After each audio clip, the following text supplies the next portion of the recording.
ډاکټر سویرا پرکاش د دې پښتنو قوم نه ډیره زیاته خفه شوه او یو پیغام یې ورته جاري کړو. نو په پیغام کې ورته سوی راځئ وګورئ. السلام علیکم زما مشرانو رونو خواندو، نن مې یو ګیله راوړې ده په فیسبوک باندې زه چې کوم پکچرز او ویډیوز ورکوم نو په هغه باندې الحمدلله تاسو ډیر زیات ماته سپورټ شو کوئ، ډیر زیات مینه شو کوئ، کوم چې ما سوچ هم نه شو کولی.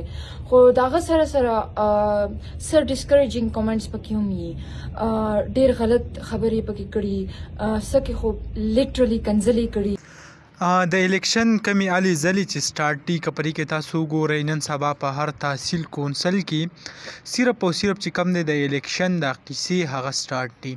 همدارنګې د بونیر علاقې سره کم تعلق لرونکي ډاکټر سویرا پرکاش چې ډیره زیاته یو قابله جنۍ ده، د دې کم پلار چې دی هغه هم داسې غیر مذهب او دا هم او داسې ویل کېږي چې دې ته دا کم سیټ چې میلاو شوی دی هغه ورته هم د پاکستان پیپلز پارټۍ نه د اقلیتي کم سیټ چې دی په هغې ترو باندې دې ته میلاو شوی دی.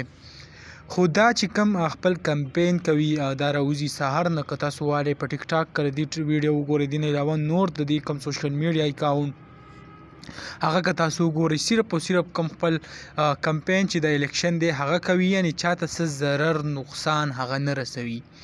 خو د بده مرغه داسې خلک زموږ په دې سیمه کې موجود دي چې هغه دا داسې ټارګټ کې مختلف قسمه پروپیګنډي مختلف قسمه نومونه تر دې پورې چې داسې کنځل رد بد یې ورته هم ویلي دي چې هغه ډېره زیاته مجبوره شوه هغې یو پیغام جاري کړو، ویل چې ما د چا څه ورانې څه خو نه دي کړي چې بیا هم ماته خلک رد بد او کنځل او داسې قسمه خبرې کوي. وایي تاسو ټول له دا پکار ده چې داسې ماته هغه څه وایئ. ما ځکه وایي زه د پښتنو نوم هغه د بونیر د سیمې د خدمت دپاره راوتی یم. لکه که موږ وګورو یو تعلیم یافته جنۍ دا په کمسیت په نظام باندې ډېر ښه پوهېږي راپوهېږي، نو په کار هم ده چې داسې خلکو له هغه موقع ورکړی شي چې د هغو تعلیم وي څه ناڅه په زندګۍ کې کړي او که موږ له موقع ورکړو نو مخکې شي نو صبر اله وکړي.